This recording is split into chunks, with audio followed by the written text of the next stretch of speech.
दोस्तों मैं आपको एक आज ऐसी कहानी सुनाने जा रहा हूँ जो सिर्फ उत्तर प्रदेश की नहीं बल्कि पूरे भारत की है। कुछ महीने पहले लखनऊ एयरपोर्ट पे था, वहाँ एक फॉरेनर काफी कंफ्यूज दिखाई दिया। मैंने उससे पूछा, sir can I help you? उसने कहा, I am trying to understand something. Your Uttar Pradesh has more population than any other entire country like Brazil, why does it look so under developed? ये same question मुझे दिल्ली में भी, जयपुर में भी और भी कई सिटीज में बहुत बार डिस्कशन के अंदर पूछा गया है। उस पर मुझे रियलाइज हुआ कि ये सिर्फ एक टूरिस्ट का नहीं बल्कि दुनिया भर के लोगों का यही सवाल है। यूपी में लगभग 24 करोड़ लोग रहते हैं, मतलब हर 6th इंडियन यूपी से है। पॉलिटिकली यूपी इतना पावरफुल है कि दिल्ली में सरकार बनाना हो तो यूपी के 80 लोकसभा सीट्स बहुत डिसिसिव होती है। लेकिन पैराडॉक्स देखिए, यही स्टेट है जहां बच्चों को ठीक से मिड डे मील नहीं मिलता, जहां मदर्स को डिलीवरी के वक्त हॉस्पिटल में बेड नहीं मिलता और जहां ग्रेजुएट गवर्नमेंट जॉब के लिए 10-10 साल इंतजार करते हैं और कोई बहुत ज्यादा इंडस्ट्रियलाइजेशन भी नहीं है। ये कॉन्ट्रडिक्शन समझना जरूरी है क्योंकि यूपी की हालात सिर्फ एक स्टेट का इशू नहीं है, ये पूरे भारत की ग्रोथ स्टोरी को इंपैक्ट करता है। अगर सोचिए कि यूपी हमारे देश में सबसे डेवलप्ड राज्य होता,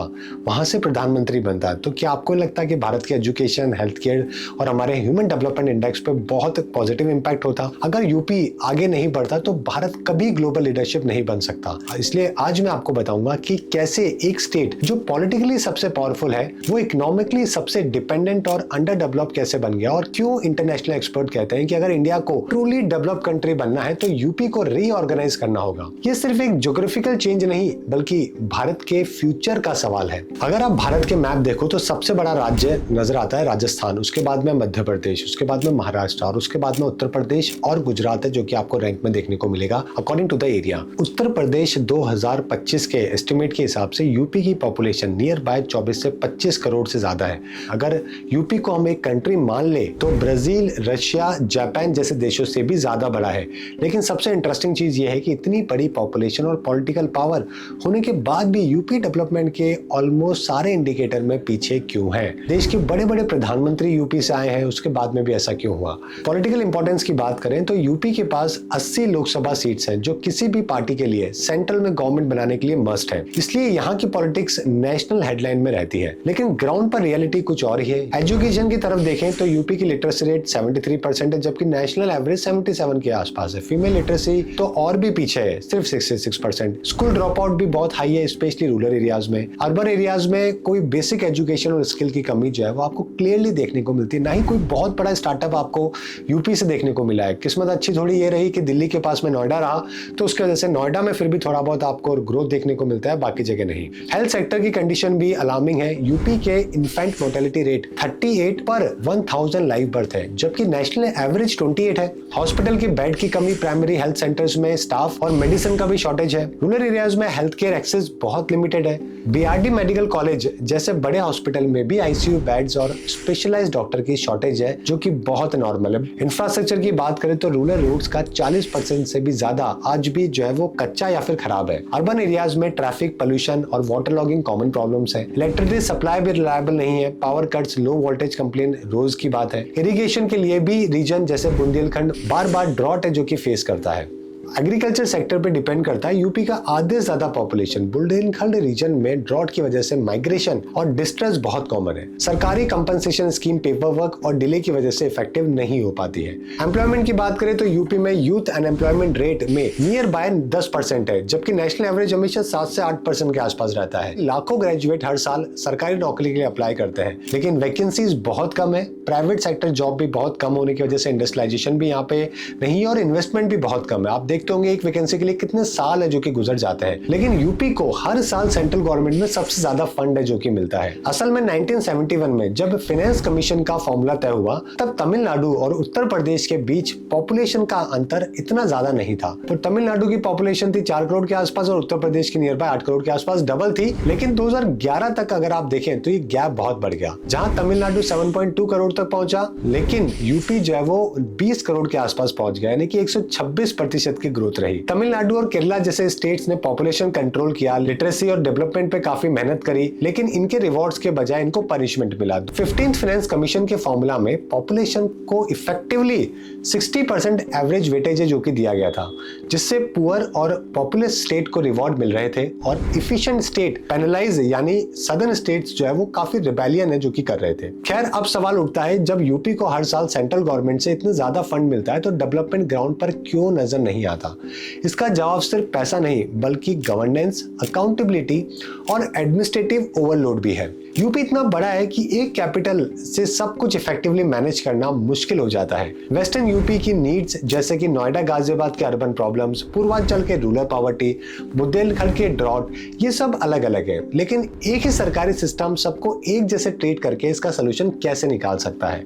हमें इसको समझने के लिए थोड़ा इंटरनेशनल पर्सपेक्टिव में जाना पड़ेगा। इंटरनेशनल कंपैरिजन करते हैं तो यूएस, जर्मनी, ब्राजील जैसे कंट्रीज में सबसे बड़े स्टेट्स या प्रोविंस जो कि वहां के इकोनॉमिक पावर हाउस माने जाते हैं, जैसे कि एग्जांपल में आप कैलिफोर्निया ले लीजिए, ये सबसे बड़े राज्य देश की इकोनॉमी को लीड करते हैं। लेकिन यूपी इंडिया का सबसे बड़े स्टेट में होते हुए भी इकोनॉमिकली बहुत पीछे है, इंजन उतना है ही नहीं। मैंने डिफरेंट कंट्रीज के फेडरल स्ट्रक्चर स्टडी किए और कोई भी सक्सेसफुल डेमोक्रेसी में यूपी जितना लार्ज सब नेशनल यूनिट एग्जिट ही नहीं करता जो इकोनॉमिक ड्रेन भी हो। इस इंटरनेशनल पर्सपेक्टिव को समझने के लिए यूएस का एग्जांपल लेते हैं। सबसे बड़ा स्टेट कैलिफोर्निया, 4 करोड़ की पॉपुलेशन, लेकिन देखिए वहां का जो जीडीपी का कंट्रीब्यूशन है यूएस में वो 15% का है। टेक्सास जो है वो 16% कंट्रीब्यूट करता है। कैलिफोर्निया को हर डॉलर जनरेट करने के लिए फेडरल फंडिंग की नहीं चाहिए, बल्कि वो नेट कंट्रीब्यूटर है। जर्मनी में भी सेम पैटर्न देखने को मिलता है। लार्जेस्ट स्टेट जो नॉर्थ राइन वेस्टफीलिया है वो नियर बाय 2 करोड़ की पॉपुलेशन है, बट ये स्टेट जर्मनी की 22% जीडीपी कंट्रीब्यूट करता है और बहुत ही प्रोडक्टिव पावर हाउस है। हर जगह लार्ज स्टेट जो है वो बहुत बड़े इकोनॉमिक पावर हाउस होते हैं, इंजन होते हैं, इकोनॉमिक ड्रेन्स नहीं होते। लेकिन यूपी का केस देखिए, 16% पॉपुलेशन के साथ सिर्फ 9.2% जीडीपी में कंट्रीब्यूशन करता है, लेकिन 18% सेंट्रल एलोकेशन लेता है।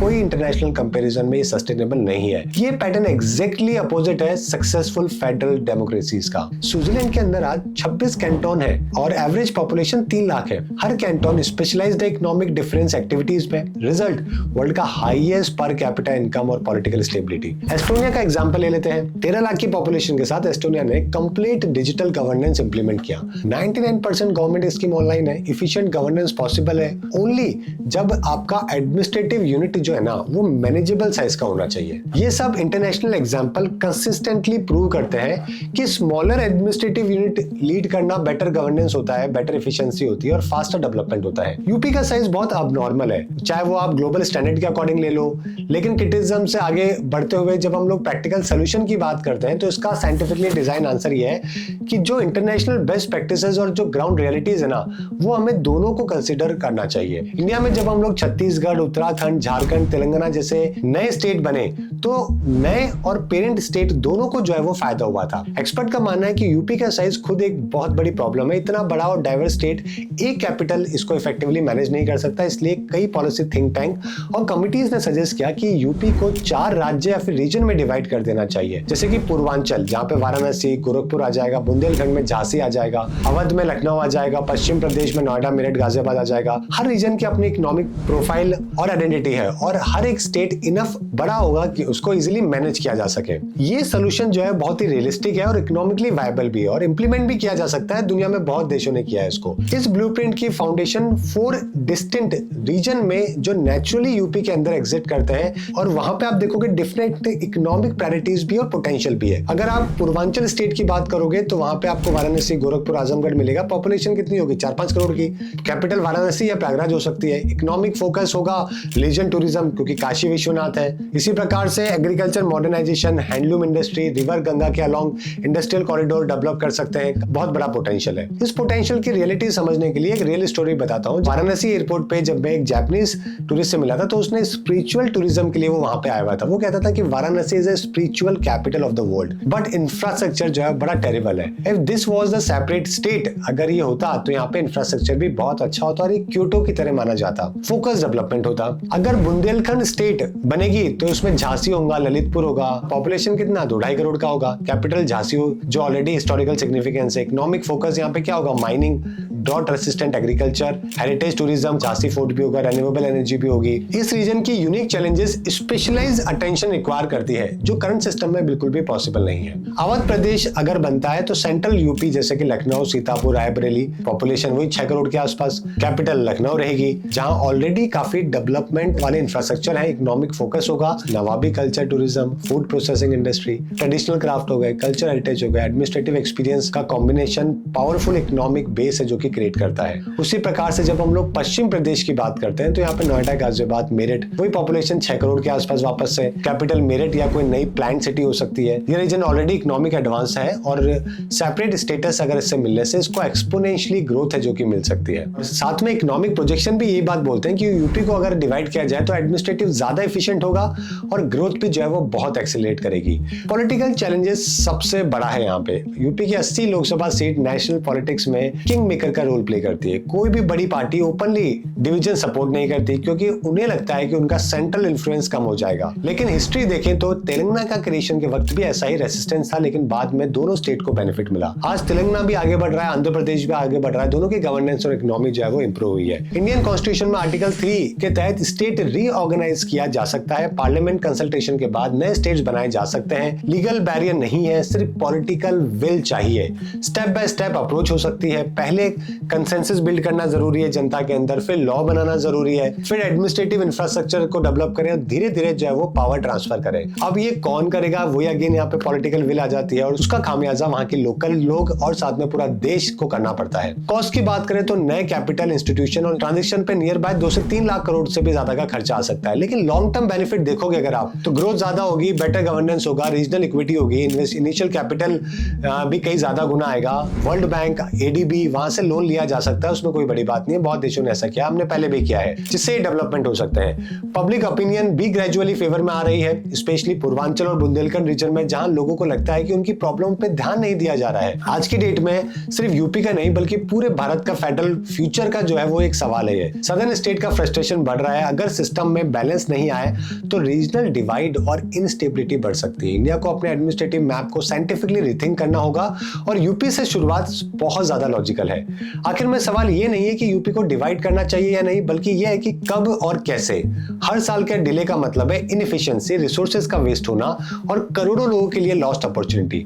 डाटा क्लियर है, छोटे फोकस स्टेट जो है वो बेटर परफॉर्म करते हैं। अगर इंडिया का सच में डेवलप नेशन बनना है तो एविडेंसेस बेस्ड रिफॉर्म की जरूरत है और यूपी का रीऑर्गेनाइज करना पहला कदम हो सकता है। और ऐसा नहीं है हम लोग सिर्फ यूपी की ही रीऑर्गेनाइज की बात करें, इससे पहले बहुत सारी फाइल है जो कि पेंडिंग पड़ी हुई है। 2025 तक भारत सरकार के पास नए राज्यों की मांग पर 20 से ज्यादा फाइल है जो कि पेंडिंग है, जिसमें महाराष्ट्र में विरधा बनाने की बात हो रही है, गोरखालैंड वेस्ट बंगाल, बुंदेलखंड पूर्वांचल, हरित प्रदेश यूपी में, बोडोलैंड आसाम में, मिथिलांचल बिहार में, सौराष्ट्र गुजरात में, भील प्रदेश ये बनेगा एमपी, गुजरात और राजस्थान में से। राजस्थान के अंदर भी मरु प्रदेश और राजस्थान जो दोनों अलग बनाने की बात की जा रही है। तेलंगाना के बनने के बाद से ये ट्रेंड और तेज हुआ और ये ग्राउंड रियलिटी भी हमें देखने को मिला है कि होम मिनिस्ट्री या पार्लियामेंट्री कमिटीज के पास में फाइल जो है वो अटकी पड़ी हुई है। 24-25 में होम मिनिस्ट्री के सामने 14 से ज्यादा स्टेट पेटिशन जो है वो पेंडिंग है और इसमें कोई ऑल पार्टी कंसेंसस की जरूरत है, लेकिन अभी तक कोई क्लैरिटी नहीं है। सबसे बड़ा रीजन ये है कि पॉलिटिकल पावर का लॉस होना। बड़े राज्य जैसे कि यूपी, राजस्थान, महाराष्ट्र, बिहार की लोकसभा सीट उनके नेशनल पॉलिटिक्स में किंग मेकर का रोल बनती है और डिवीजन या उनके पॉलिटिकल इन्फ्लुएंस डाइल्यूट हो जाते हैं और रूलिंग पार्टीज अपने वोट बैंक और सेंट्रल पावर कभी भी खत्म नहीं करना चाहती है। दूसरा, एडमिनिस्ट्रेटिव और फिस्कल कॉम्प्लेक्सिटी। नए राज्य के शुरुआत के क्रिएशन में मैप पर लाइन खींचना नहीं बल्कि एसेट्स को, स्टाफ को, रिसोर्सेज को, रेवेन्यू को, वाटर को, पॉपुलेशन को, सबको मैप करना पड़ेगा। आंध्र तेलंगाना के बीच हैदराबाद वाटर शेयरिंग और रेवेन्यू पर डिकेड आज भी लॉन्ग डिस्प्यूट है जो कि चल रहा है। नए स्टेट की सस्टेनेबिलिटी भी सरकार को जो है वो देखनी चाहिए, वो भी अपने आप में एक बहुत बड़ा चिंता का कारण है। तीसरा एक और कारण है जो कि है रीजनलिज्म और फेडरल इनस्टेबिलिटी। सरकार को लगता है कि रीजनल या एथनिक डिमांड मान ली गई तो लिंग्विस्टिक, एथनिक और रीजनल क्रैक जो है वो बढ़ते हुए चले जाएंगे और नेशनल यूनिटी को भी जो है वो चैलेंज करेगा। Already southern state finance commission के एलोकेशन को लेकर नाराज है। नए स्टेट से रिसोर्स शेयरिंग और भी कॉम्प्लेक्स हो जाएगी। इंटीग्रेटेड एनालिसिस ये दिखाता है कि स्टेट डिवीजन की फाइल्स इसलिए पेंडिंग है क्योंकि ये एक मल्टी लेयर्ड हाई रिस्क और पॉलिटिकली अनकंफर्टेबल डिसीजन है। पॉलिटिकल पावर का लॉस होगा, एडमिनिस्ट्रेटिव फिस्कल कॉम्प्लेक्सिटी आएगी, फेडरल इंस्टेबिलिटी होगी थोड़ी बहुत, लेकिन फ्यूचर के लिए हमें, देश की यूनिटी के लिए हमें और देश के हर आदमी की जरूरत के लिए हमें इसे आगे बढ़ाना चाहिए। ये आज 21st सेंचुरी की सबसे बड़ी रिक्वायरमेंट है। उत्तर प्रदेश से शुरुआत करके हम बाकी राज्यों की तरफ भी जा सकते हैं और पैसा जो है हम लोग कलेक्ट कर सकते हैं वर्ल्ड लेवल पे, और हमारे नए राज्य, कम से कम भारत जैसे देश में कम से कम 40 से 50 राज्य है जो कि होने चाहिए, तब जाके हम लोग इफेक्टिवली और इफिशिएंटली हमारे देश को डेवलप स्टेट है जो कि बना पाएंगे। Thank you.